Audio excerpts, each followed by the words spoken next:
পড়ালেখা ফেলে মাত্র ১১ বছর বয়সে জীবিকার তাগিদে ঢাকায় এসেছিলেন মীর কাউছার। মাত্র ১,০০০ টাকা পারিশ্রমিকে সকাল থেকে রাত ৪টা পর্যন্ত স্ক্রিন প্রিন্ট কারখানায় কাজ করেছেন ৬ বছর। ২ বছর আগে একটি টেবিল এবং চেয়ার নিয়ে নীলক্ষেত বাকুশা মার্কেটে কার্ডস হ্যাভেন দোকানটির যাত্রা শুরু করেন।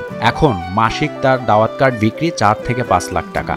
আমার তখন সম্ভবত ১১ বছর বয়স। ঢাকায় আসে মামা এনে একটা কারখানাতে কাজে দেয়, স্ক্রিন প্রিন্টের কারখানায়। তখন ওইখানে আমি কাজ করতে থাকি। ৩ মাস পরে গিয়ে আমি জানতে পারি আমার বেতন হচ্ছে ১,০০০ টাকা করে মাসে, আর ১,০০০ টাকা করে আমাকে বেতন দেওয়া হয়েছে। ৩ মাস পরে ৩,০০০ টাকা দেওয়া হয়েছে আমাকে। তখন কাজ করা হইতো আপনার সকাল ৮টা-৯টা থেকে উঠলে রাত্রি ৩টা-৪টা পর্যন্ত টানা কাজ করা হইতো ওই কারখানায়। যে আমি এত কষ্ট করছি, এরপরে আমার যাওয়ার সময় আমার মনে হয়েছিল যে এইবারই আমি বাড়িতে যাব, আর কখনো আসবো না ঢাকা শহরে।